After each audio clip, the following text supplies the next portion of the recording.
Well, here we are. Hey everybody, welcome to Plant-Based Best Life with Rena and Courtney. We're so excited because today we have with us Sheri Goodman Graham. She's a registered dietitian, plant-based lifestyle health coach, and so much more. Courtney, did you want to check in and say anything to the group? Hi, welcome new members, and we're so glad you're here, and I'm kind of looking forward to getting to know everybody through these talks. I hope that people will show up. Yeah, Megan just jumped in, so good to see her on here. Thanks for joining us, Megan. Looks like she's there. We go. Thank you to I wanted to say thank you to Sheri for joining us today as well. We're so happy you're here. It's taken us a while to get it together, so we're glad that you're here finally. Well, thank you for the opportunity to.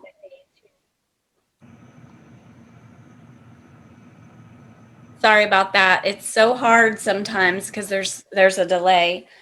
Oh, Susan Greenwood's coming in. Oh, good. Some people are joining. We may just start doing it this way from now on.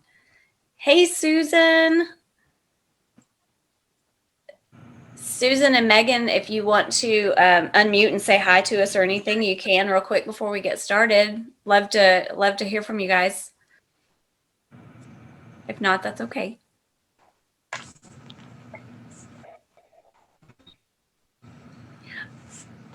All right. Yes. So I had the opportunity recently to meet Sheri in person, kind of spur of the moment, and that was really fun. And I'm so excited for what she has to share with us today. We're doing this a little bit differently. We don't have question, answer. We're kind of going to let Sheri tell us a little bit about her story and then talk about some of the things that she sees in her practice and what she does with her clients. So, Sheri, I'm just going to let you jump right in. Oh, thanks, Rena. Thanks, Courtney, for inviting me. It's a pleasure to be here. I'm so passionate about plant-based lifestyle and healthy living that I could talk forever about it. So if I talk faster, I start getting too excited, slow me down, ask me any questions. I'm trying to think about my story and where I want to begin. I think when I think about my story is I have been a dietitian for almost 30 years. And I think back in the old days when I practiced a quote standard American diet food plan, I worked in a hospital, worked in a school setting, and been all around. I've done it all. I even worked for Jenny Craig as a program director, setting up their menus. So I've been all around, and I've just with my own self personally struggled with the secret to weight loss. And also, I had super high cholesterol. So I was a vegetarian for many, many years, and I was convinced that eggs and cheese were okay. And as we know, dairy, eggs, cheese is probably the worst that we can put into our body as far as inflammation. And so it's been about 15 years ago, I was in a doctor's appointment and my cholesterol had skyrocketed. And I thought to myself, he wanted to put me on a stat, and I was just like, no way. And, I'm a healthcare professional. I need to be within range. And so that's when I ran into Dr. McDougall and the starch solution and read his book quickly, like in one reading. I was just so fascinated, and it hit me. I was like, this is it. And so I drove up to True North. I was from Los Angeles. I was living in Los Angeles. So it wasn't a big deal for me to go up there and study with him for about 10 days and learned as much as I could from him and all of his coworkers. And he's such a pioneer in the field that I came back and decided that I only wanted to practice this food plan and pass it on to other people. And through the years, I've witnessed not only reducing cholesterol and heart disease and weight loss and cancer. I mean, it's the magic food plan, the key to life and health. And I'm just such an advocate. I'm a plant-based enthusiast. So I guess that's what you would describe me.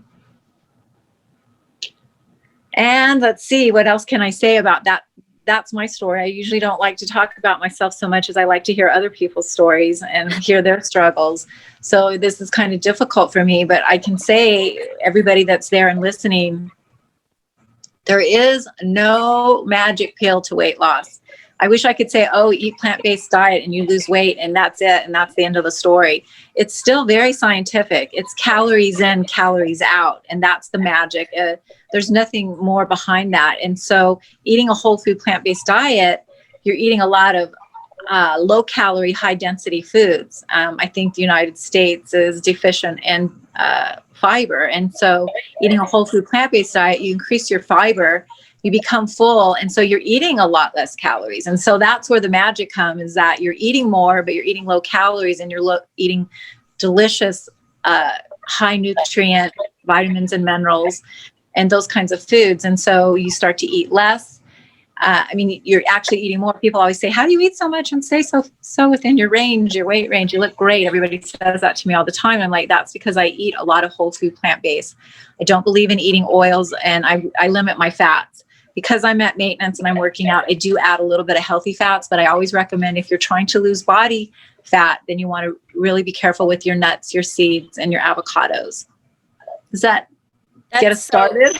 Yes, I love it. I could listen to you talk for hours, Sheri. And I'll let Courtney chime in as well. And we've had Tabby join. Tabby, I don't think I have met you, but welcome. Mute your mic, everybody, if you are an attendee. And if you are an attendee, and we haven't done it this way before, and you have a question, you can pop it in the chat, or you can raise your hand and I'll try to watch.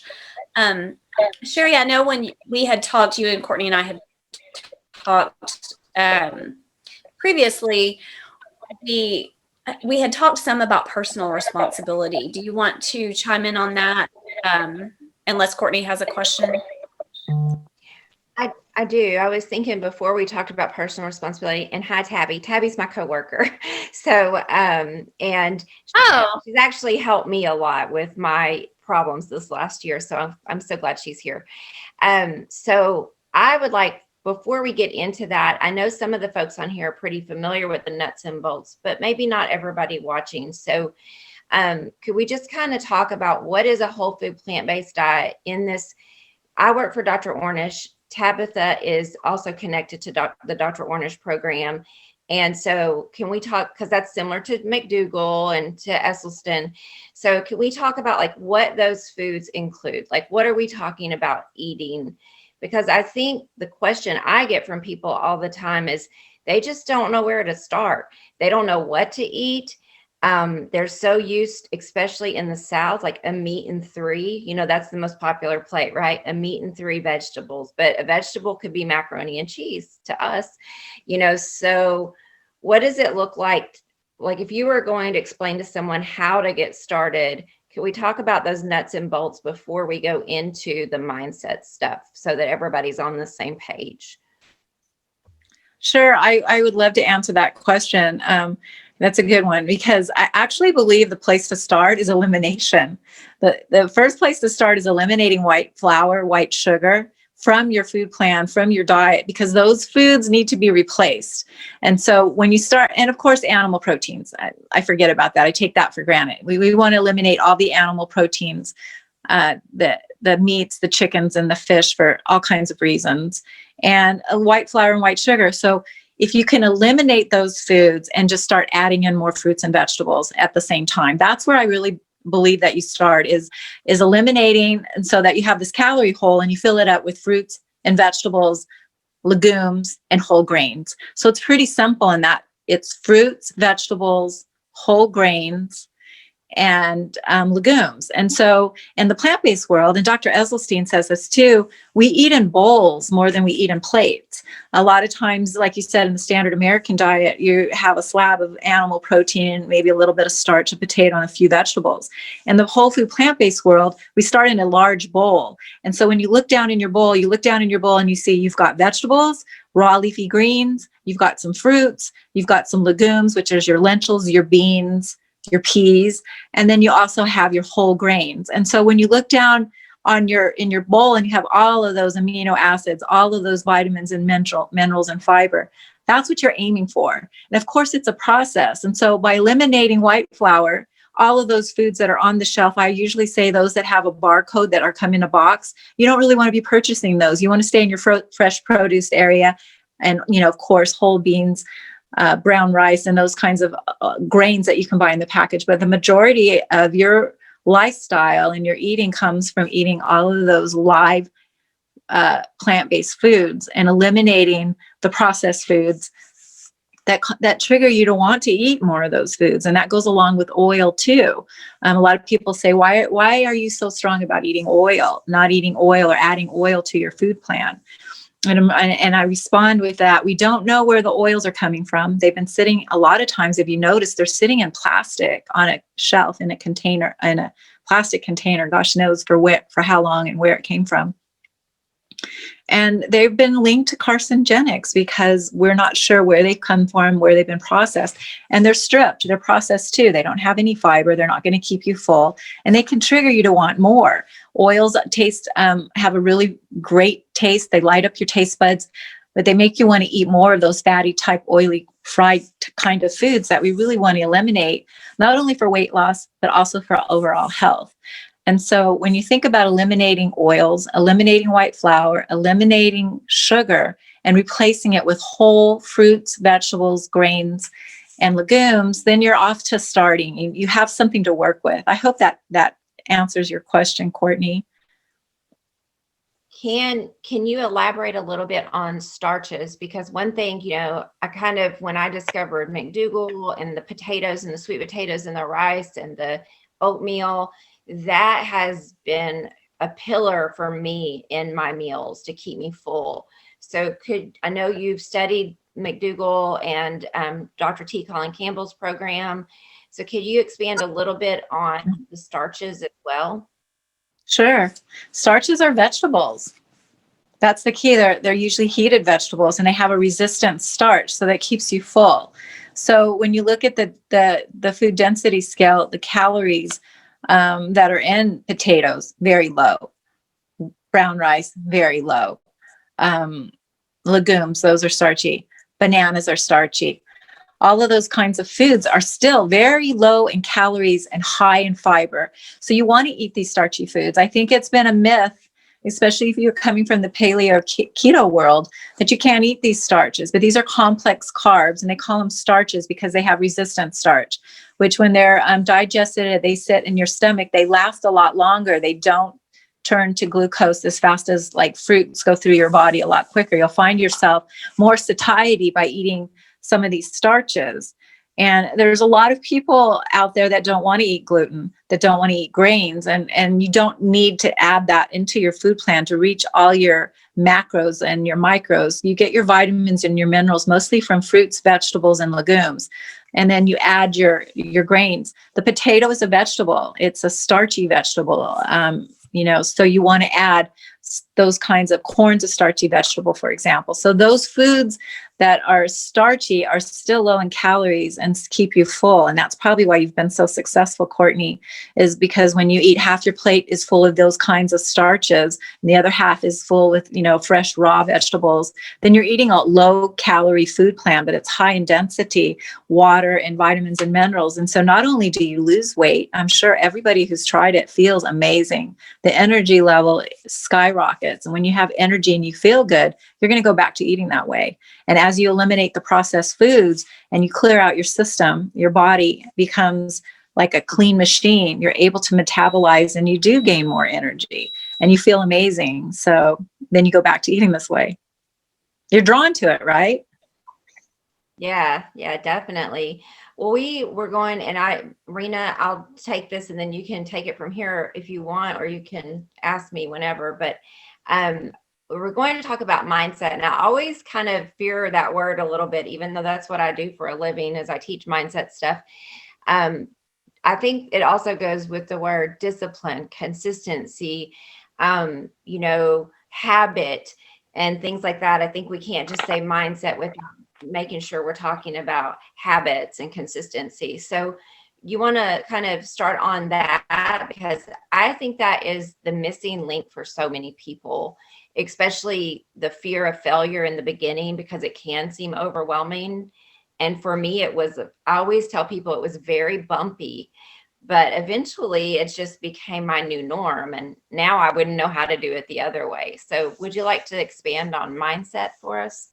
I think that's great because I hear this all the time, and I'm a believer mindset is everything. And so, like what you just said, it's a matter of kind of letting go of the past. All of us have been on a diet at this age. This isn't our first rodeo. So we know that losing weight's difficult. We know that making changes are difficult. New habits take a lot of focus, and that's what they mean by mindset.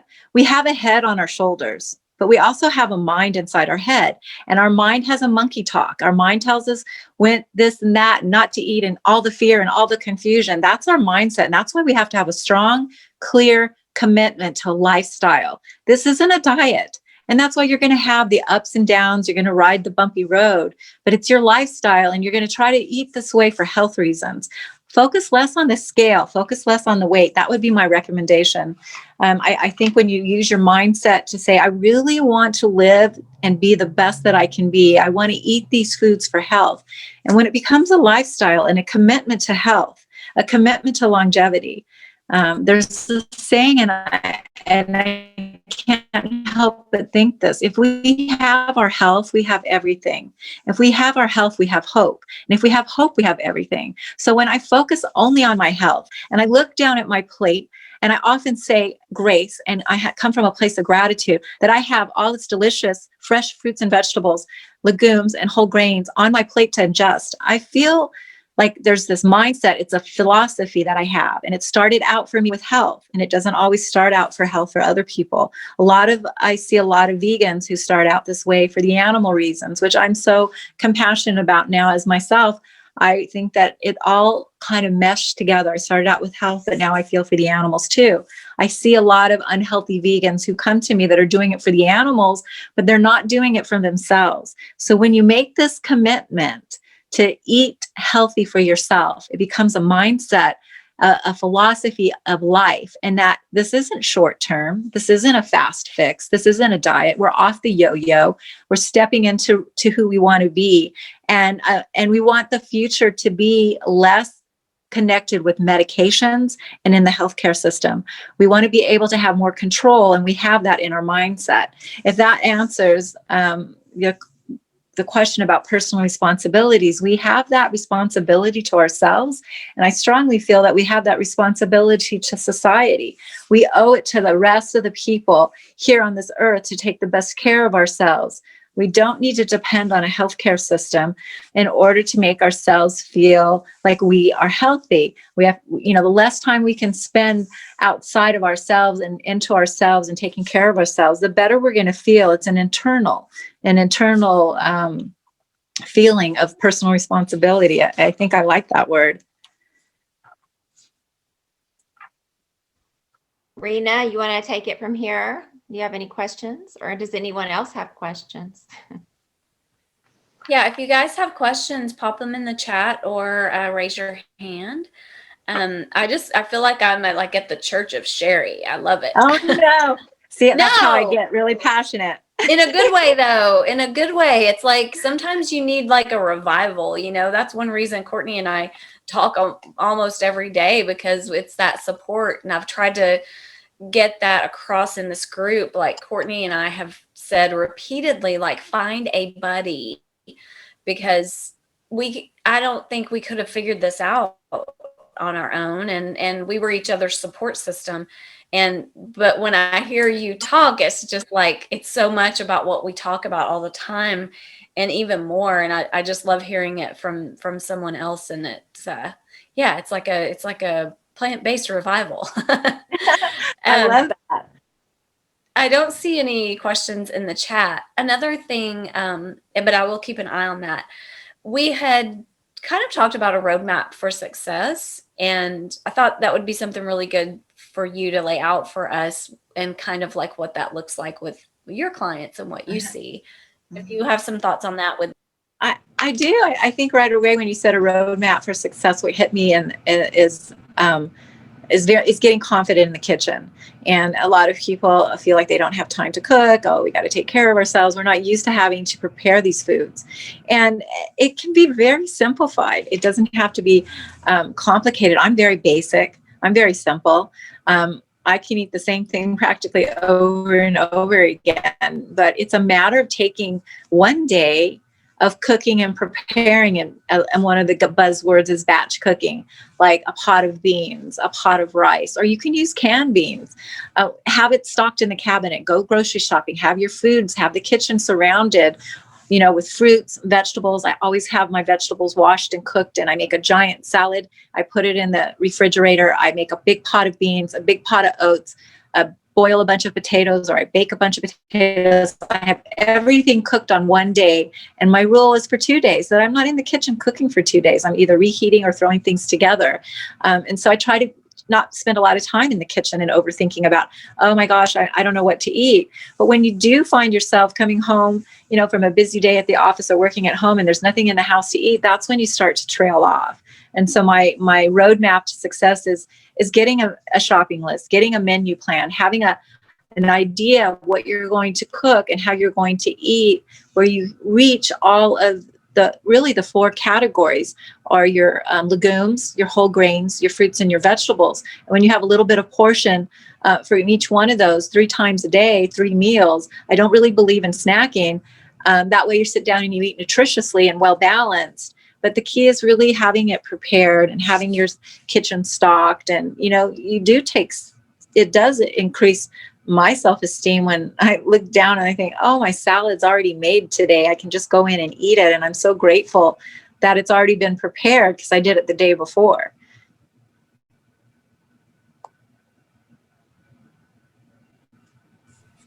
I thought Courtney was going to ask a question. Yeah, that's great. I agree. And I think that's really helpful for people to know that you don't have to just cook a gourmet meal or cook meals every 3 times a day. And people have jobs and that stresses them out thinking about how am I going to make this work? So when you work with someone and the first thing you want them to do is get confident in the kitchen, where do you start? Do you start with helping them know what to get at the grocery store, like grocery staples, or what would be your next? Yeah, I think so. I think I give it a shopping list, and then we design a menu plan that fits your needs. Everybody's different. As long as you're eating whole food, plant-based, and a little bit of, we go over the portions, we go over what a day looks like.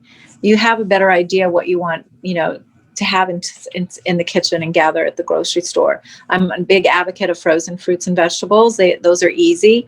They say they're picked and they're nutritiously, they're flash frozen so you don't lose the nutrients. Sometimes they say they're even healthier for you because by the time some of those vegetables get to our table, they may have been traveling across the United States or across the country. Like a lot of that comes from Mexico. But so I try to keep it really simple and basic. And then there's other people that love to follow recipes. I mean, my goodness, there's so many plant-based, no oil recipes that you can, Google and find, and it's all over the internet. We're blessed with so many different kinds of recipes. So it's just a matter of practice, when you start that first day at work, I'll use that example. You want to do your best. You want to sharpen your pencils. You want to sit at the desk. You want to answer the phone correctly. Everything's just perfect. And you work so hard and you get it down, and you do really well. And then after you've been at work for a while, you come in, you drink your coffee, you sit down, you talk a little, you have fun.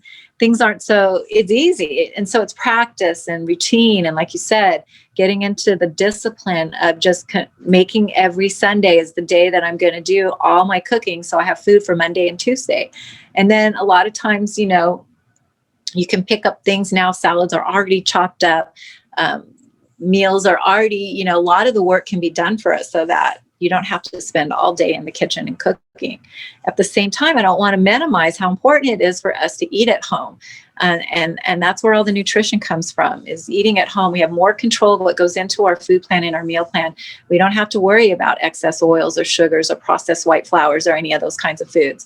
So if you're, first starting out, I would plan to really practice in the kitchen. There are some tools that I can recommend that you need to purchase, I think, that can make it easier and more fun in the kitchen, as far as having a really good blender, maybe an Instapot, maybe an air fryer. Those are the 3 tools that I recommend my clients to purchase and invest in, because this is a lifestyle investment and you'll use them forever. And so then you can have more fun making some of those meals that, are close. The air fryer makes like fried potatoes, if you like fried potatoes, but they don't have any oil and they're not, sitting in grease. So yeah, that's where I think you need to start, is first making the mindset and the commitment, getting comfortable with what you need to buy in the kitchen, and having a menu plan to follow, that you have an idea, and then maybe get creative with some recipes. And once you have a go-to 2 or 3 recipes a week, I'm a huge salad fan. So I'm basic. So, but I do have clients who love to follow a lot of more complicated recipes. I see more than 8 items on a recipe, and I get, I don't know if I can make all that or have all that, but there's really great food, great restaurants out there even too that are vegan, that are delicious, that you can find. Even like sometimes I used to stop by the store and I would get, if I could find a salad that I really liked, I got 2 of them. If I found that they were serving brown rice in a lot of those restaurants, I bought 2 of them, just so I had all those foods already cooked and prepared at home, trying to make it easy. When I started out, Rena really helped me. I had been vegetarian for about 10 years of my life earlier. I always say I was a cheeseitarian. I had cheese and bread, but that wasn't, back in the late 80s. And so, there was no vegetarian products out there. There was no help. There was no internet. And so when I started back on this, I had raised my kids what I call flexitarian, just eating a little bit of animal products, not much. But still, it was so hard for me. And I just started removing the meat off my plate, and then the dairy. And I just ate more of the other things. And I committed to 2 new recipes a week. And I started a Pinterest board of vegan recipes. And as I learned about the no oil, and here's the thing, I was working for the Ornish program. So like you would think I would know all this stuff, but I was still confused. And, I just kind of veganized them. So if I found a vegan they were already vegan. If I found a vegan recipe, I just sauteed with broth or water. I took the oil out. And I found that to be really helpful. I also found just having like 3, like you just said, having 2 or 3 simple meals. Like I know this is not completely not processed, but I always have like a tortilla and some refried beans and some broccoli, so that if I am in a bind, I can take a tortilla and put some fat-free vegan refried beans on there, some nooch, and then I have a side of broccoli, and I can dip that quesadilla in salsa. Like I have a quick meal that I can always grab so I don't go out to eat. So I found that just like getting the recipes together. Do you have recipes that you give your clients, or do you just kind of encourage them to find them and then show them how to tweak them? Or how do you do that? Because there is so much, people send me vegan recipes all the time, but they're not things I would eat. Like they have fake meat or fake egg or fake cheese, and I don't eat any of that stuff. So how do you give them recipes, or how do you do that? I'm just going to say, I'm not a big advocate at all for fake meats or any of the fake vegan foods. I think they're loaded in saturated fat and not healthy. So I don't encourage you to eat any of that kind of stuff. I find that to be junk food as well. And I have a website that has recipes that I find very simple and basic, probably not more than 8 ingredients, mostly like sauce and seasonings. I find that beans are a staple, brown rice is a staple, potatoes are a staple, oats are a staple. We eat those, and those are easy and plain, but what we mix them with is what makes it spicy and gives it fun and maybe some new tastes. So like, vegan cheese sauces, vegan pestos, adding different kinds of flavors and herbs and spices. And so I have a lot of those kinds of things posted, and also some pretty basic salads, like, basic fun stuff probably for beginners, and I that's how I would say that my recipes are. And, I take a real personal approach when I work with my clients. Some of my clients really want those fancy recipes with a lot of cashews and a lot of sauces, and those are easy to find, but it's individual. Whether you're a fancy cook or not, it doesn't matter if you're plant-based or not. I think we just have that kind of personality. Some of us love to spend a lot of time in the kitchen and cooking, and other of us are very basic. Last night I made a garbanzo bean. Have you heard of bonza pasta? I love it because it's got like 20 grams of protein. It's high in fiber. It's made with garbanzo beans. You can buy it at the store. And I posted that in my Facebook group. It was just, you put the pasta in with the tomato sauce in the Instapot. In 6 minutes, you have a pasta dinner. So those are the kinds of meals I'm into. And if my clients want basics, which is usually we start out that way, I feed that to them. And I think more importantly than the recipe in the beginning is just understanding what to eat, what is a legume, what is a whole grain, what is a fruit, what is a vegetables. Like, we start out with that. So then you're just building basically what I call our Buddha bowls, which are the bowls that have all these basic ingredients, and then you toss in, either the sauces is what gives it the spices. And so I guess that's how I would say we start out with just really basically, like you said, you build your confidence up and you become much more confident in the kitchen as the time goes by. And you start figuring out what you like and what you want to eat and how you want to manage yourself as the time goes by. I mean, I've been on this journey for 15 years, and I'm always growing. I'm always changing. I'm always getting better and better. And so I understand how you felt at the beginning too, Courtney. It is confusing in the beginning, and there is so much information on the internet. And that's what's so great about you and Rena having this group. And there's a lot of other groups. I have a plant-based group too, and I also, offer one-on-one coaching, consulting to get out of the gate and get a kickstart. So not only do you know really what you're eating, but you have a little bit of understanding about the nutrition behind it and making sure that you are getting a right balance. Like I said, I see a lot of vegans who come to me that aren't healthy because they're not eating meat, but they're eating junk food, and their cholesterol and their blood pressure and they're overweight and unhealthy, just the same as the rest of the population. Thank you for that. I know Rena's going to share that information about your group and how to get a hold of you if anybody wants to have you as their coach, because Rena and I always talk about, like, people will say, would you give us a diet plan, or would you give us this or that? And we're like, we're going to hook you up with people who can do that, because no, that's not what we're here for. We're here to be supportive, but also to connect people. So I know Rena's going to share all of that information. Rena, I have that one question I want to ask, but do you want to cover some other things? I was looking at our bullet points before I asked that question. I thought of something a moment ago. Sheri, I didn't know, we talked a little bit earlier before we jumped on here about protein. Maybe just a brief overview of macronutrients and how we look at it from a whole food plant-based perspective. I love that question, because it is different. We look at it differently, because we don't separate protein, we don't separate carbs, and we don't really separate fat, because in the plant-based world, everything we eat has all of those macros in it. If you're eating, let's start with fruit. Basically, fruit's made with amino acids. Everything's really amino acids, and that's what makes the protein.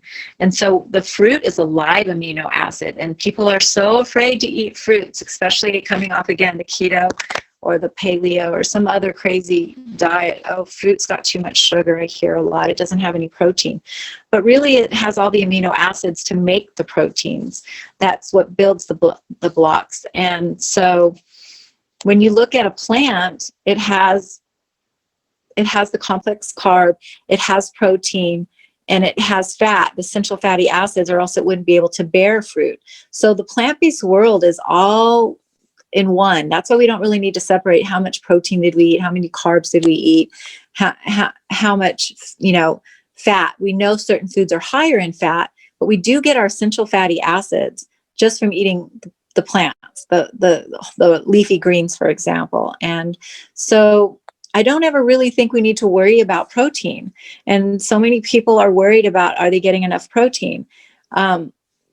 If you look at your hair and your nails, that's a sign of your protein, not the muscles in your arms. That's from lifting weights. The only way you're going to build muscle is lifting weights. But if you're eating, plenty of whole food, plant-based foods, you're going to build muscle if you're lifting weights. In fact, I don't know how many of you've seen the movie Game Changer. It shows those athletes, their performance is more intense. And I've noticed that in myself since I've been a whole food, plant-based eater, that I build muscle efficiently because I'm not wasted with eating the saturated fat.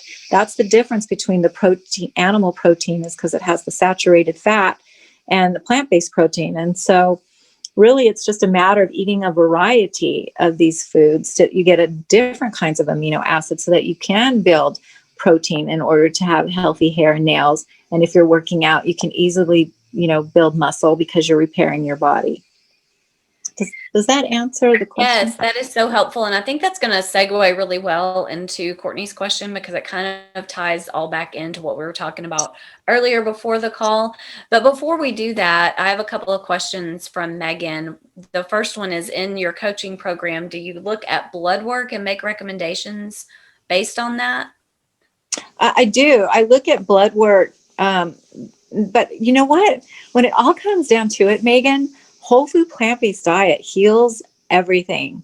It reduces cholesterol. It reduces blood pressure. It helps with arthritis. It's anti-inflammatory. If you have cancer, you certainly want to be not feeding it with sugar. You want to be feeding it with whole foods.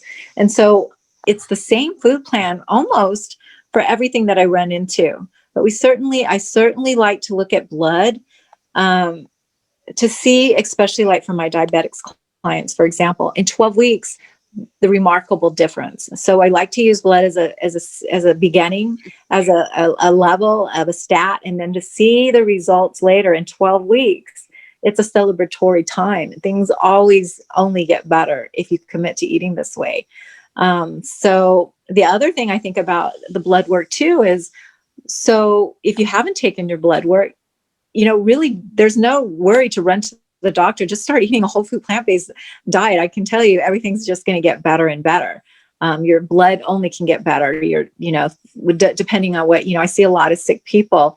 And so whatever the illness is, the solution in the plant-based diet is basically everybody kind of eats the same. I hope that answers your question.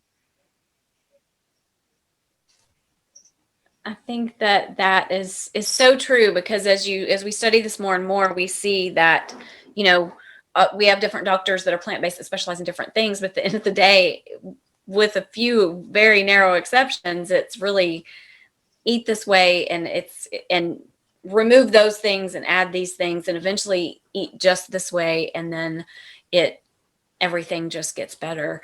Her other question was, what are your thoughts on smoothies? We get asked this a lot. She says, I know in the plant-based world, some say no smoothies. She finds it helps her get in her greens. That's a great question. Let's, Sheri, do that. Yeah. Can you hear me? I got a lag right there. I like that, because I think what they're meaning by not eating smoothies is if you go to Jamba Juice, or you go somewhere and you make a fruit smoothie. But if you're using that to put your greens in, what a better way to get greens. And the other example I use is I read this nurse who wrote a book about chimpanzees and actually gorillas. There's a chimpanzee that has a stomach that's very similar to the human being's stomach. And we share that. And their diet is fruit and leaves. And because they sit up in the tree and they spend a lot of time using these back molars to chew the leaves down into fine particles and then swallow it, they're getting all the nutrition.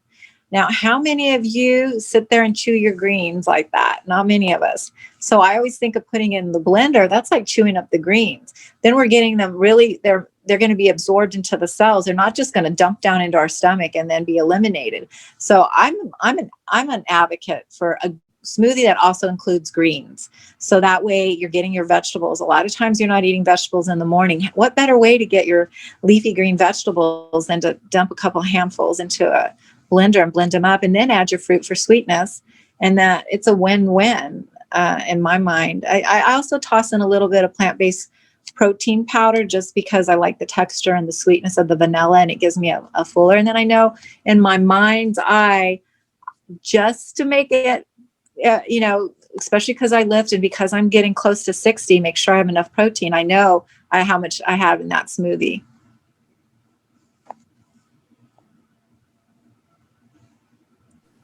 Cool. Thank you so much. I think Courtney and I feel similarly about that, and we incorporate smoothies and blended drinks from time to time, and pretty much every day I have a green. It would be called juice because it comes out that smooth, but I actually don't. I just blend it. I don't put it through a juicer, and it has a lot of greens and a little bit of fruit and maybe sometimes a little bit of flaxseed. And then separately, sometimes I still have a smoothie, and I'm kind of the same as you. I've learned a lot about vegan proteins. I'm adding someone else to the group, just so y'all know.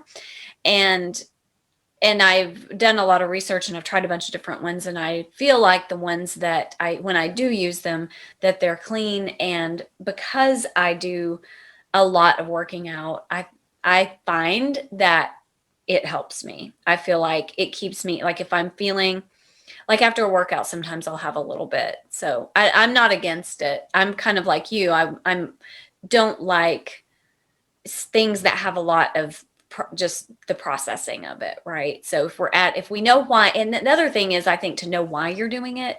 So like for me, I don't think I necessarily need the extra protein, but I feel like because of my working out and whatnot, that it helps me feel, it just helps me feel supported. So Tabitha is saying she has to jump out, but thank you so much, Tabitha. Thanks for being on here, and welcome. I see T Walker joined us. Welcome. And Courtney, were you about to say?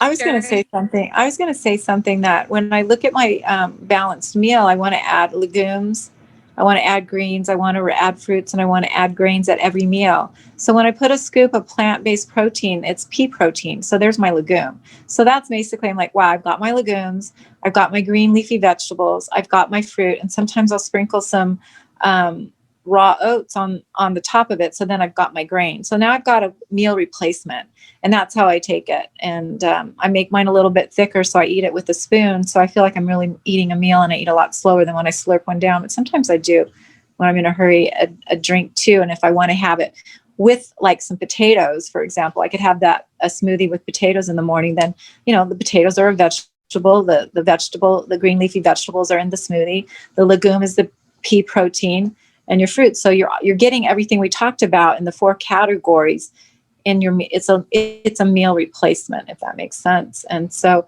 I think where some of the negativity is when they're just straight smoothies with a lot of fruit and maybe fruit juice, then you're not getting a whole lot of nutrition. You're just getting a lot of fruit, not other vegetables or starchy vegetables or grains aren't included in the meal. And then if you're also doing a smoothie as a snack, then you may be overdoing your calories and wondering why you're struggling to lose weight. I think that would be the other thing that I would add, is that I think what I've heard from the plant-based world, besides what you just said, and in addition to that, you kind of just touched on it, was if people are completely new to this way of eating, smoothies might not be it would not be helpful to maybe think meal replacement with a smoothie right away, just because they might not feel that satiety. I do put oats in mine when I do one that I consider a meal replacement. I do put oats in it. It would essentially be what you would put in oatmeal, but I add extra greens. And right. for me, that works. I did that the entire, and this might be helpful to some people. I did that. I'm not doing it as rigid now, but almost the entire time I was during my weight loss process with whole food plant-based, at lunch, that's what I had. And I was a smoothie person. I was used to having a smoothie for lunch. I tweaked it some, but that really, really worked for me. And I still use it sometimes. I don't do it every day. I kind of mix it up between like a green drink and that, and all things that I make myself with just fruit and greens. But it really did help me. And I was never a person to like sit down and have a big lunch. But I do think for some people, if they're used to standard American diet, they definitely want to find that time and something that they can chew. And especially potatoes would be my go-to for that. And like you said, have potatoes with the green smoothie, and then you're going to feel full on top of that. And I know Courtney might have some thoughts on this too. Courtney, if you want to chime in, and then you can ask your question. Well, I'll just segue because I think I want to set it up because I don't know who on here is trying to lose weight. And I just want to say, yes, I'll include some of that, but I read your story, Sheri, before I came on. I read it again, and like similar situation. I was 47 when all these health problems popped up, and I thought I was eating a clean, healthy. I ate clean. Let's say that I ate clean. I didn't eat processed food. I didn't eat gluten. I didn't eat sugar. I ate a very clean, what one would consider a healthy American diet, and I had lost about 14 pounds doing that. But I knew I was jeopardizing my health because I was doing low carb, and I didn't feel good about it. I even told my doctor, I feel like this is the worst way to lose weight, but I don't know what else to do. And I just kind of always stayed at this weight range that was high or a little above high normal. And then I decided to go back to being a vegetarian. And then I was going to do pescatarian, eat fish, and then I was going to do vegetarian. And I kept studying and studying and studying. And it took me about 8 months to get to whole food, plant-based, no oil. And when I found that, I lost weight pretty rapidly. Like I went down to my high school weight, and to be honest with you, that was 30 years ago. I had not seen that in 30 years. I really did not think it was possible. I was not one of these people that was unhappy. I just assumed this is me. I'm stocky. I exercised. I was a yoga teacher, therapist. I had a regular physical fitness program, and I just assumed this is how I'm built. And then I lost all this weight going whole food plant-based because I have rheumatoid arthritis, Hashimoto's, and I had a heart condition. And, but then I lost all the weight and I caught COVID and I had a concussion. I was in a car wreck and I got down really small to the bottom of a normal weight for my medium frame build. And, but when I started getting better and working out more and healing, I don't lift weights much. I do body weight exercises. I do HIIT training. I'm an avid hiker and yoga. And so I'm active, very active.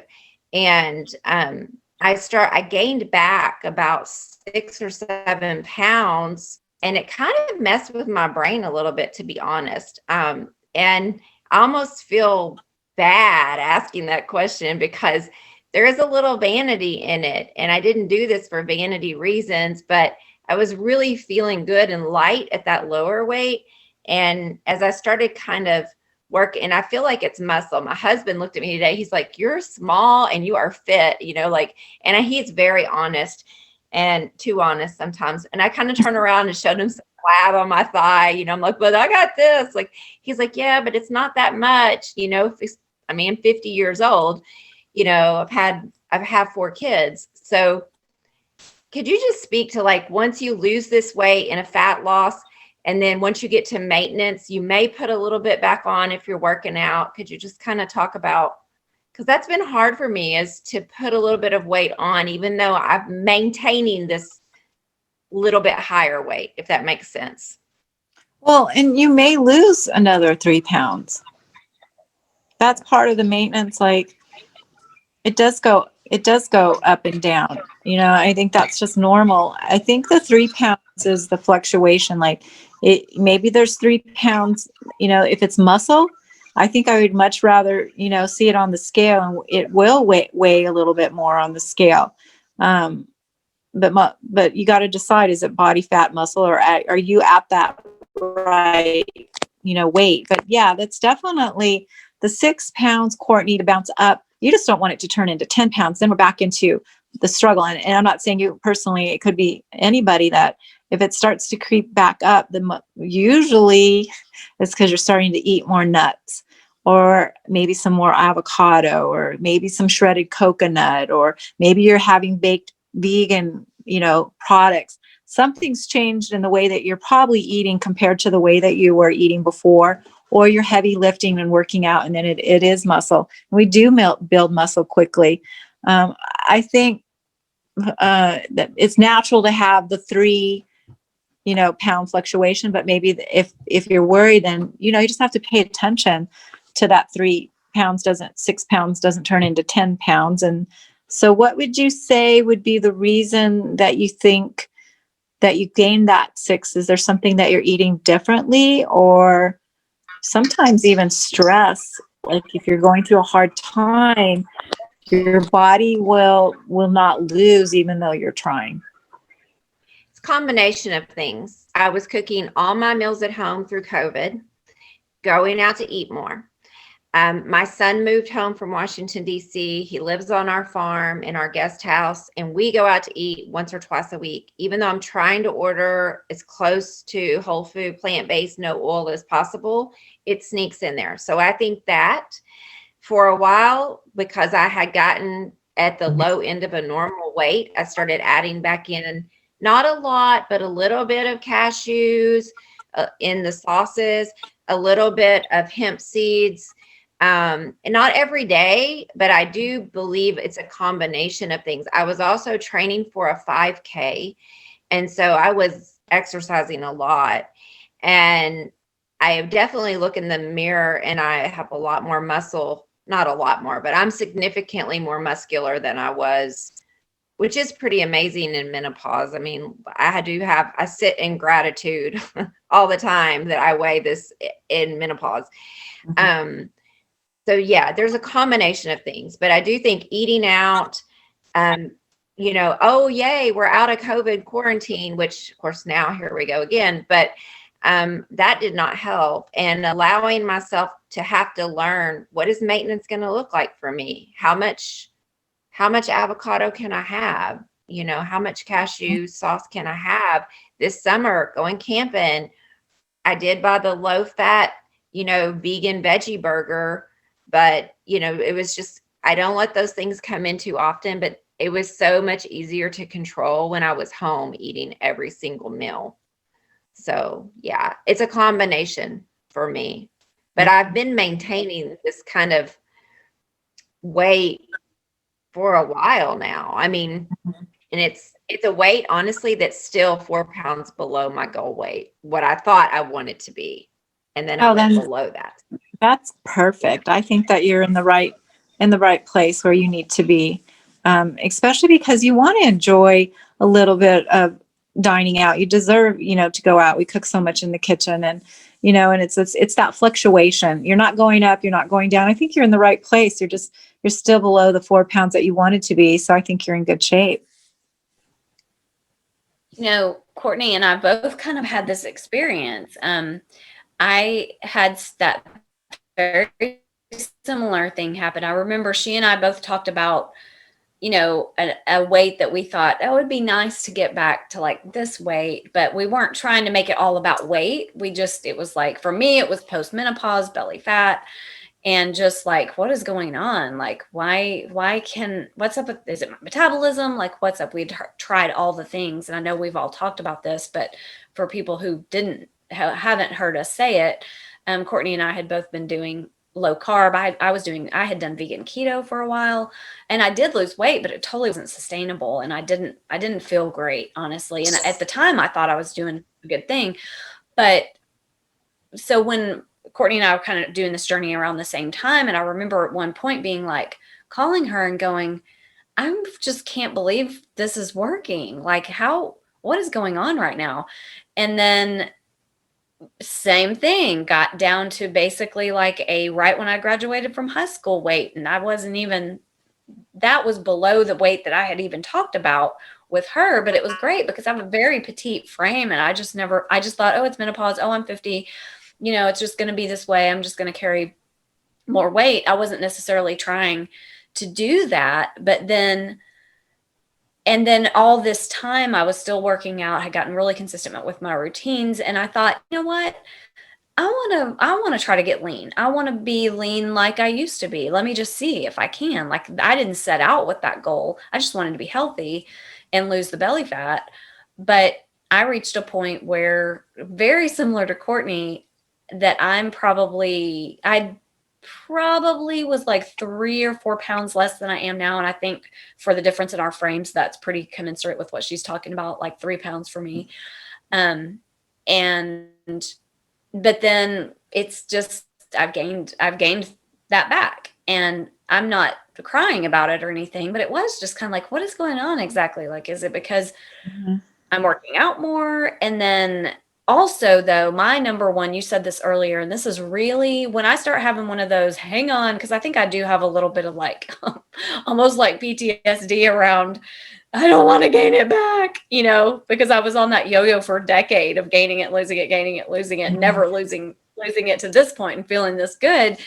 And we hesitate to talk about this sometimes because people are going to think we're crazy because they look at us and think, oh, we'd love to be your weight or whatever. Well, I mean, it's a long, hard road to get here in the grand scheme of things.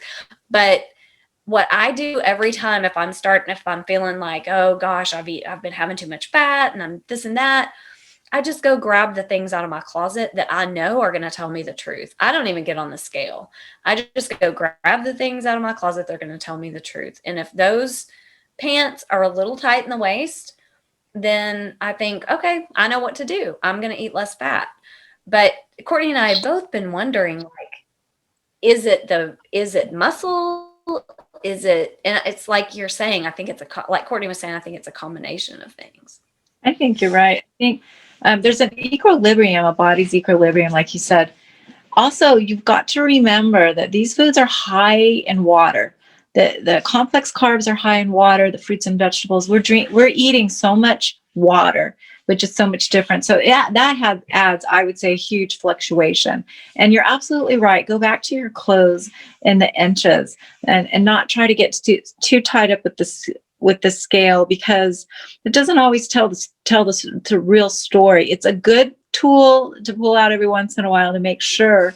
But what 9 times out of 10, Courtney and Rena, is we start getting back into adding a little bit of wine, we'll have a little bit of crackers, a little bit of cashew nuts. Oh, we'll add the avocado. Before it was like, no avocado on the salad, no nuts in the house, I'm not drinking any alcohol. And so, but that's okay. We're getting back to, what kind of lifestyle do we want? We want to be able to feel good in our clothes, to be able to enjoy our social life and with our partners and with our family and have a social life. Now that COVID's over, we really are craving those kinds of things.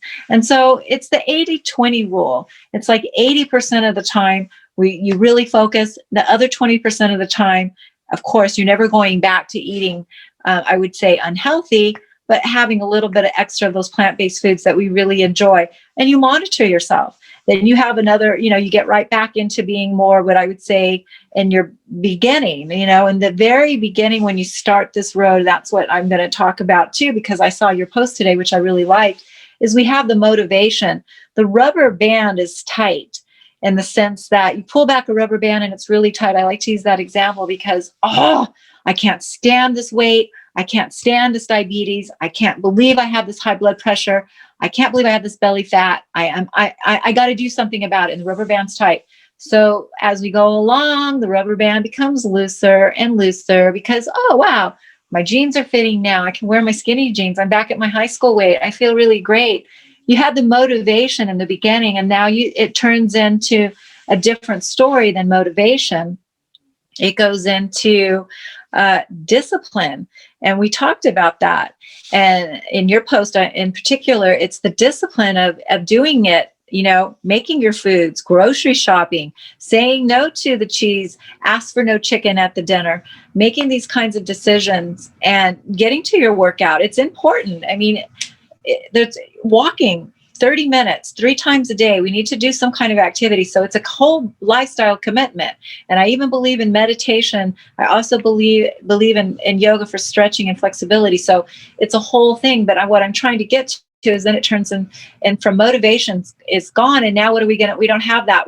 The rubber band's not there. We don't have the motivation as much as now we have to tap in to our self-discipline and being disciplined. Like you said in your example, like we brush our teeth every day, we take a shower, we do those things in our routine, and this becomes a routine, and it becomes a discipline, and it becomes a part of a lifestyle. And then soon after discipline, you brought up today, is it turns into consistency.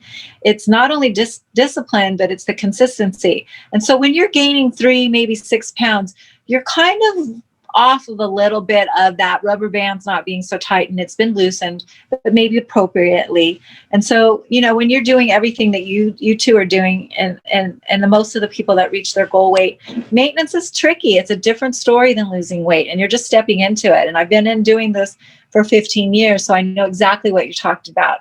I've stepped up and stepped down. And I'll tell you something that's really interesting, so that we don't need to make light of the fact that people that are at their goal weight, and that we're not, I'm not saying that you're crazy or you're vanity. When I would do my handstands or my headstands in yoga after I'd been through one of those phases that maybe you guys are going through, or I had been on a vacation. Whoops. Did I lose you? I had a call coming in. I did a handstand or headstand, and I'm like, oh my gosh, it's so, I can't get up. And I only weighed 3 or 4 pounds on the scale. Why is it so hard for me to do my handstand or my headstand? So I did some research, and it's like standing still on the scale is one weight, but when you move weight, it's 3 to 4 times heavier. So when you're walking and you're moving weight, and I'm using this for those people who are 30 pounds overweight, that's 3 times the weight. That's like 90 pounds on your knees. That's why we're seeing hip and knee replacements. That's why we're feeling this. And so you may step on the scale and see 3 or 4 pounds, but then when you try to go do your run, or you try to do your headstand or your handstand, you can feel the lift of the weight, and it does feel heavier on your body. And that's part of maybe what you're noticing. And so you've got to keep that in mind, that weight is one thing, but moving it is another. And it's heavier to move it. And so I know what you feel, and I know where you're at. And maintenance is a different story than losing. And so you do have a little bit different challenges, but you'll figure it out. We all do. You just do. Yeah, that's really, that's so helpful. Courtney and I have talked about this a lot. I would say the 3 pound weight loss that I've been talking about, or gain, or whatever, 3 to 4 pound, I would say that weight on the scale was hit for me like around December. I remember specifically Christmas, the day after Christmas, and thinking, and just sort of being in shock, like what is even going on? And then from then, really have maintained that within a 3 to 4 pound range, but I haven't really been back down that low. And it's not like I'm necessarily striving or trying to, but the maintenance it's like a whole other animal. And now that we kind of knew what to do, we knew what we were doing, and we kind of conquered all that. And then, yeah, the maintenance, I mean, guilty as charged. Glass of wine. This is not wine, but I do like wine. I like wine with my dinner, and I know that it is carcinogenic, and so I'm trying to really limit it. And I definitely don't have a problem with wine, but I like to have my little glass of wine. But yeah, before I wasn't doing that. Last night, for the very first time since doing this whole thing, I made some ranch that had cashews in it. Very first time. I mean, and this has been over a year. And I enjoyed it. And I was glad, and I saved it. But I was, in my mind, I was thinking, this is not something I'm going to do all the time. And Courtney and I don't talk about this really ticky stuff that much inside the group because we don't want people to think we're crazy. But I think it is a real conversation. And when you get to maintenance, you do kind of go, can I have the avocado, and what is my body going to do with these little fats that I bring back in? Because I don't think we were intended to go forever and not bring those fats back in right after the weight loss, or at least in moderation. The avocado, and you said that earlier, the flaxseed. I mean, I avoided flaxseed, chia seed. I avoided all of that stuff for like 6 months. I was just like, I'm done. I'm out. Get the oil out, get the fat out. And I mean, the fat literally started falling off of me. And I 1000% believe it now. And now I understand the science. Yeah, So, your rubber band, Courtney, your rubber band isn't tight. It's loose. It's good. It's groovy. right. I'm feeling great. My jeans, I'm looking, and you're working out, which is really great. And so that's where it's a lifestyle, and it's like, it's okay. It's really okay. It's shocking, but I have to say that it's just part of the maintenance game. It's kind of always, like you said, I don't believe in stepping on the scale. Go by your clothes, go by your feeling, go by your energy level. And I say, I'm so glad you tried that cashew cheese sauce or whatever you had. That's so much fun and adds so much variety to life. But you're not going to have it every night. I know by the way that you're talking that you're going to be watching that. But every once in a while, that's what maintenance is all about. And you and Courtney are at maintenance, and these are some of your cries. And I understand. I hear it all the time, and it's just a work in progress. And the main thing that I know about this food plan is going to be very difficult for you to ever gain back that 15 or 20 pounds like you could in some other food plan, some other crazy diet. Like you said, you go off keto, you haven't had carbs, you've been starved, and you eat a carb and you really can't stop. It triggers an addiction. It triggers an emotional reaction that you can't stop. The food plan that you're on now, you're in a safe zone. You're in a safe house. Thank you. And I do believe that I will never gain and lose the same 10, 20 pounds. I mean, I wasn't really trying to lose 20 pounds, but I did lose 20 pounds. Of that, I've probably gained the 3 or 4 back, which is fine. I think maybe I needed it in the grand scheme of things. But I will say this, and then I'll let Courtney chime in, and then we probably need to wrap up pretty soon. But I remember the jeans that I wore the day after Christmas because I was getting to see a friend that I hadn't seen in a long time. And I just remember what I wore that day. And those jeans fit me a little differently now. They're looser in the waist and they fit better in the butt because but through working out, I've got, my butt's not as flat as it was and my waist is a little smaller. So, and it's like I knew that, but somehow this conversation has really helped that make sense. And that's okay. And I think that's as it should be. Mm-hmm. I remember I asked go ahead. Oh, sorry. I asked my trainer one day. She was training me and she was handing me the weights and she looked fabulous. She was just like tiny next to me. I said to her, "How much do you weigh?" And she said she weighed 142 and she looked like she weighed like 120. And I said, "No way." And she's like, "Yeah." And she's all muscle. So muscle weighs more than fat. Yeah. So you just know that. I'm sure that's what you can tell though. You can tell, where you can tell is, on your undergarments, if it's falling off, I mean, fat's falling over the top or over the side of your jeans, that's body fat. And that's what's really great about starting out in a plant-based diet is that we really want to lose the body fat, get down to our happy, good, feel weight at the same time, working out while we're doing it. And then if you really want to pour it on like you're doing now, Rena, is exercising to start building muscle. You're going to see that on the scale, but you're also going to feel, like you said, in your jeans, wonderful.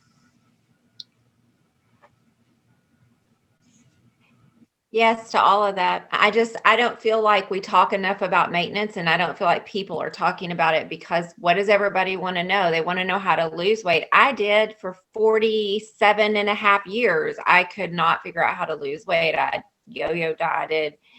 I modeled when I was younger, and there were a lot of pressure to be thin, and, I starved myself and it didn't work. And so when I grasp the concept of the fat you eat is the fat you wear, I called Rena and I was like, what did I lost? Like 7 pounds or something, Rena? And I was just like literally the fat is melting off of me. I think at first it was like 4 pounds, because I remember going, because I know she and I know each other's weights and what we've gained and what we've lost. And we're both just ridiculous obsessive about keeping track of things. So we probably could pull out our binders. But I remember specifically it being 4 pounds because it had been like less than a week. And I was like, or been maybe a week. And I was like, hang on a second, what are you doing? And how can I do it? And then we just did it together going forward and studied and learned. But yeah, it really is.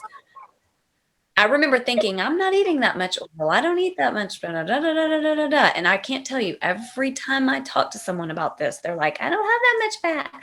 I don't eat that much. I don't eat oil. How many times do we hear that? Yeah. You eat that much? Yeah, you do. You eat a lot of oil.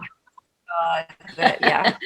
So when I went all in. When Courtney was doing it, I said, I'll do this with you. And then it was like, just, and you know, and I have one of those personalities, and Courtney does too. And when I believe in something, if I'm like, then I'm all in. And then this is another thing we talk about in this realm a lot. When you get that little bit of reward, that it came easier than any other thing you'd done before. When I lost that first 4 pounds doing this, I was just like, I lost that in like 2 weeks. And I had been trying to lose 2, 3, 4 pounds for like months and keep it off. So it is really a magic pill. I mean, I'm not going to say it's always easy, especially if you come from standard American diet. I came from being vegan and already eating really healthy prior to doing the whole keto thing. But it's simple foods and it can totally be done. And once you get that little bit of taste of like, this is really working, then that motivates you to keep going and keep trying. And really the food's good. It's simple. And you really don't gain it back. As long as you commit to this lifestyle, we're talking about, 3 to 6 pounds. That's really nothing. I mean, and like you said, part of it is the balancing out and maintenance, and you'll get 3. I think that Courtney will get the 3 off and be maybe 3 pounds and feel really good about whatever that number is. But it is the kind of food plan that is set up for maintenance, that is set up for keeping it off, because it's a lifestyle. It's not a diet. And when you commit to the way and making it a lifestyle, here I go being preachy again. I don't mean to be preachy. I'm just so passionate, because I too have struggled over the years. What can I eat that I can really never be hungry? Let's all say we are never hungry. Thank God. I've been on so many starvation diets and irritable and and cranky and upset because I can't have, and I never feel restricted. And that's the joy that I feel. And that's the gratitude. And that's the grace in this, is that you're never hungry. You're always eating delicious foods, and you're losing weight, and you're keeping it off. So it's a win-win. Yeah, that's why I only work with clients that want to be plant-based. I don't even offer the nutrition practice. There's just no way that I could ever offer to work with somebody and say, well, I want, to do a little bit of meat or a little. For me, the kind of client that I'm looking for is someone who wants to just give it 100% for 8 weeks. Let me be the leader. If you commit, I will teach you how to eat this way. And it's kind of just like what you and Courtney have. It's so nice to have a partnership. I'm your partner in crime. I'm your partner. I'm there for you. I want to make it easy and joyful for you. I will feed you the information, make it simple. And it is so much more fun to do it with a partner that you can talk to and compare notes and have, celebrate wins together and support each other through your struggles. I love that about you too.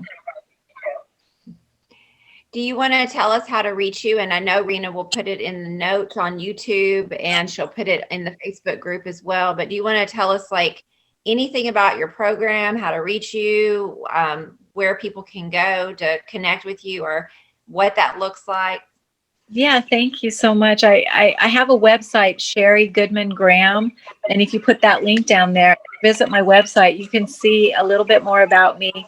And there's a button that you can push that talks all about my coaching program. And also there's a link that you can make a call. It's a complimentary call just to talk to me. I love to talk to people and hopefully help them figure out something that may be not working for them or what their questions are and answer them and decide it has to be a mutual agreement. Are we a fit to work together? And so we can just talk and see what it's all about. I love to talk to people. So give me a call if you're interested in finding out more information. And if you feel like you need some plant-based guidance and maybe some support, I'll be your coach. Together we'll do it in 8 weeks, and I'll teach you how to eat a whole food plant-based diet, oil. And then after 8 weeks, if you're at your goal, wonderful. If not, I always offer a little bit maintenance support or give you guidance. We can do longer than that. But I think 8 weeks is the magic time period that you need to really understand this and get a good start. Thank you. It was really great to be here today. I've enjoyed listening to you guys, and I love your group. I'm a member in your group, and I spend time in your group. So keep up the good work. You guys are spreading the word, and it's all powerful because here we are in Arkansas in a meat-eating state, and Yeah. we're showing that you can eat whole food plant-based in the midst of all of the meat eaters that are surrounded around us. Thank you so much. Rena and I. Go ahead. Sorry, Courtney. There's still a delay. Rena and I started this group because, we were kind of in the public eye because we were teaching yoga and teacher trainings. And so we were out there quite a bit, and people started seeing us lose weight, and they were like, what is happening? So we just started it for like a few friends, and now we're at like 809 members. So it's crazy because that was never the intention so it's kind of taken us both a little like, whoa, what's happening? And neither one of us are doing this for work. So we're more than happy to get people on here who can support the people who need it, because, we both have other full-time jobs, and we're happy to find people like you that can help other people. So I think being here. Yeah. A community of like-mindedness is so much fun. It's invigorating, and it's so fun to share. And when you have a group of people that are like-minded who want to eat whole food plant-based, whether it's for health or for animals or for the environment, it all kind of starts to come together, and we all have a similar view, and it's great. It's so much fun to be supportive. So I really enjoyed talking with you, and I hope that if there was anything I said that Rena said with any of the members, I'm glad that helped you in your journey. That's what I'm all about. I just want to, if we can change one person at a time, we can pass it on. And what I think we all agree, we're trying to give you the key to long-term health and joy. And so when you feel good, you feel good. When you feel good, you find more joy, and then more joy is attracted to you. So. Absolutely. So Sheri, I have shared all the links you sent me. I've now shared inside the group. So if anybody is watching this and you're not a member of our group, this video will be inside our group, but probably also be on YouTube. And I'll put those links below for that. I've posted all your links in there, and also would encourage people to join your Facebook group. Really good stuff in there too. So. We're so glad you were here, and we'll look forward to having you back. I would love to come back. It's so much fun. Take care, you guys. All right. Thank you so much. Bye. Bye. Bye. Bye. Bye, Sheri.